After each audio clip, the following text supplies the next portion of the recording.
तो दोस्तों शुरू करते हैं आज की न्यूज। पहली खबर जो आ रही है वो एक बहुत ज्यादा अच्छी खबर है देश के हिस्टोरिक मॉन्यूमेंट्स के लिए, लेकिन सुनकर कई लोगों को खराब लग सकती है क्योंकि एएसआई या आर्कियोलॉजिकल सर्वे ऑफ इंडिया का जो कन्वर्जेशन प्रोग्राम है प्रोटेक्टेड मॉन्यूमेंट्स के लिए, वो अब प्राइवेट एजेंसीज के लिए भी खुल गया है। अब कई लोग सोचेंगे कि यहाँ पर प्राइवेट एजेंसीज को हिस्टोरिकल मॉन्यूमेंट्स का प्रोटेक्शन दिया जा रहा है, क्वेश्चन मार्क। लेकिन एक बात समझना जरूरी है कि एएसआई को काइंड ऑफ एक पनिशमेंट डिपार्टमेंट माना जाता है हमारे देश के बाबूडम के अंदर, जहाँ पर अगर आप एएसआई में जाते हो तो बेसिकली आपने कुछ कीड़े किए होंगे, इसके वजह से जो है आपको एक ठंडा डिपार्टमेंट दिया गया। इसकी वजह से एएसआई के द्वारा कुछ अच्छा काम होता भी नहीं है और कई हिस्टोरिकल मॉन्यूमेंट्स जो है वो हमें खराब नजर आते हैं। इनफैक्ट वहाँ पे कोई गवर्नमेंट की नजर ऐसे भी नहीं दिखती। हजारों साल पुराने हिस्टोरिक जगहों पे हमें कूड़ा कचरा नजर आता है, कोई कंजर्वेशन नजर नहीं आता। और कई बार जब रेस्टोरेशन का भी काम होता है तो अजीब चीजें नजर आती है कि एक 200 साल पुराने फोर्ट के ऊपर जो है ईट भट्टी के ईट और अंबुजा सीमेंट लगा के रिस्टोरेशन किया जा रहा है, स्टैंडर्ड्स को फॉलो नहीं किया जाता था। और एक इंटरनेशनल लेवल पे जिस तरीके से यूरोप ने, यूएस ने, चाइना ने अपनी चीजों को प्रिजर्व किया है, ऐसा कोई अटेम्प्ट भारत में नजर नहीं आता और एएसआई इसके लिए पूरी जिम्मेदार है। अब यहाँ पर क्योंकि प्राइवेट एजेंसीज के लिए खुला है तो सीएसआर इनिशिएटिव के अंतर्गत एक बहुत अच्छा पैसे का इनफ्लो यहाँ पर आ सकता है और प्राइवेट एजेंसीज जो है यहाँ पर आके रिक्वेस्ट और प्रपोजल दे सकते हैं और ऑलरेडी 20 एजेंसीज ने दिया भी है। इसके वजह से जो कन्वर्जेशन आर्किटेक्ट्स है, जो रिसोर्सेस है, वो लग पाएगी चीजों के अंदर और ढंग से चीजें रिस्टोर हो सकेगी। कुछ स्पेशल प्रोजेक्ट्स है महाराष्ट्र स्टेट के अंदर जहाँ पर गवर्नमेंट ने जो है चीजों को बहुत ज्यादा तोड़ मड़ोड़ कर, कानून को जो है थोड़ा अलग करके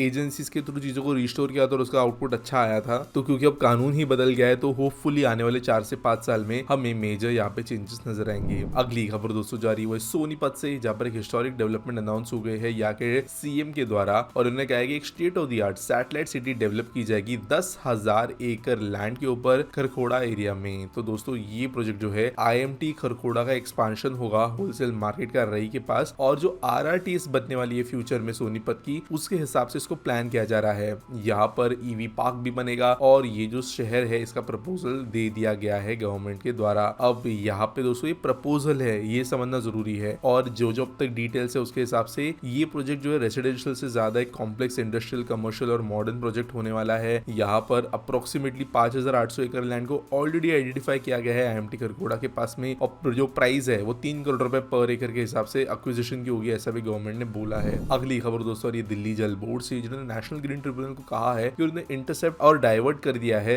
10 सीवेजेस को out of 43 identified drains that were polluting Barapullah drain. तो दोस्तों एक ट्रैप बेसिकली सेटअप किया गया है 25 ड्रेन्स के ऊपर और टारगेट कंप्लीशन जून 30, 2026 का है। तो एनजीटी ने यहाँ पे संज्ञान लिया था कि क्या काम हुआ है वगैरह और इन्होंने बोला है कि 10 जो है ब्लॉक कर दिए गए 43 में से 34 नए डिसेंट्रलाइज एसटीपीस वगैरह भी बन रहे हैं और कई कामों को जो है कंप्लीट किया जा रहा है। अगली दोस्तों खबर आ रही है देश के सेमीकंडक्टर पुश से रिलेटेड, जहाँ भारत के चीफ इकोनॉमिक एडवाइजर ने 6 से 10 एरियाज को रिक्वायरमेंट के तौर पे आइडेंटिफाई किया है फॉर अर्जेंट इंडिजिनाइजेशन और यहाँ पे इसके लिए क्लस्टर्स वो डेवलप करेंगे। तो दोस्तों ऑब्वियसली जो कोई भी पूरी की पूरी इंडस्ट्री होती है देश की, अब एक सप्लाई चेन होता है, जैसे कि फॉर एग्जांपल एक कार बननी है तो टायर वाला चाहिए, केमिकल्स वाला चाहिए, स्टील वाला चाहिए। तो ऐसे सेमीकंडक्टर की भी सप्लाई चेन है जहाँ पर कई सारे केमिकल्स है, इंस्ट्रूमेंट्स वगैरह है, टेस्टिंग फैसिलिटीज है, स्किल भी इन चीजों में से आता है। तो इन चीजों को आइडेंटिफाई किया गया है। चाइना ने जो है एक्सपोर्ट लाइसेंसिंग बंद कर दिया है भारत के लिए, यूएस टैरिफ्स हमारे पे बढ़ गए हैं, कठिन देश के अंदर परिस्थितियां बन रही है। लेकिन अगर भारत की हिस्ट्री को देखें तो जब हमारे रॉकेट के पीछे आग लगती है तभी हम सबसे ज्यादा तेज भागते हुए नजर आए हैं। अगली खबर दोस्तों जारी हुई दिल्ली मुंबई एक्सप्रेसवे से, जब देगाम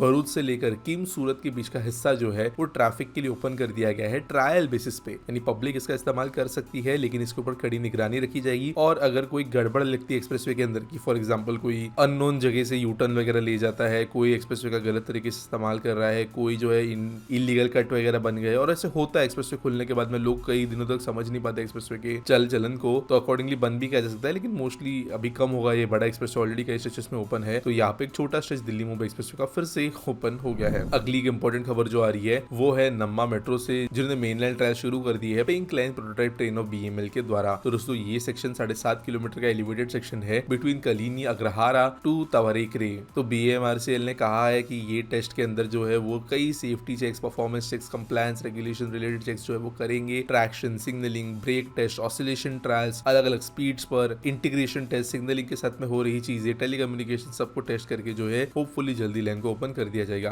आज के आसपीटी सवाल के बारे में बात करें तो हर्षद सोनाव ने पूछते हैं, still waiting for the IFSC building update in Mumbai still domestic finance hub, is it trashed? यार अभी जो है ना अराउंड 20 दिन पहले ही यहाँ पर प्रॉपर्ली सीएम के द्वारा डायरेक्टली अपडेट है कि बीकेसी के अंदर जो बुलेट ट्रेन स्टेशन बन रहा है उसके ऊपर एक आइकॉनिक बिल्डिंग डेवलप की जाएगी, एमएमआरडीए के द्वारा डेवलप की जाएगी। क्राउन जो बीकेसी का बनेगा, डिजाइन जो है स्पेक्टेकुलर होगा, वो आईएफएससी बिल्डिंग होगी, ये भी बोला गया है। और ये भी हमको पहले से अपडेट मिला है, मेरी वीडियो में मैंने बोला है कि जो बुलेट ट्रेन स्टेशन के करंट कॉलम्स वगैरह बन रहे हैं जमीनी लेवल पे, वो कॉलम्स फ्यूचर में एक 80 मीटर की बिल्डिंग को सपोर्ट करते हैं, उतने स्ट्रेंथ के साथ बन रहे हैं। तो वो प्री प्रिपरेशन पहले ही चल रही है कि बिल्डिंग जो है किस तरीके से बनाई जाएगी। तो जब तक बुलेट ट्रेन स्टेशन का काम कंप्लीट नहीं होता तब तक ऑब्वियसली जो है आईएफएससी बन नहीं पाएगी, और वो बेस्ट जगह है आईएफएससी के लिए। एट द सेम टाइम अगर आप देखें तो बीकेसी के अंदर इतना बड़ा प्लॉट अभी कोई बचा भी नहीं है बुलेट ट्रेन स्टेशन के ऊपर का, अगर हम भाग छोड़ दे तो वो जगह जो है इस्तेमाल की जाएगी, वहां पे बनेगा। और गवर्नमेंट के द्वारा भी इसके लिए ऑफिशियल अपडेट्स है। उम्मीद करता हूँ आपको सवाल का जवाब मिल गया होगा। आपके पास कोई सवाल है तो कमेंट सेक्शन में पूछ सकते हो। मिलेंगे अगले वीडियो में।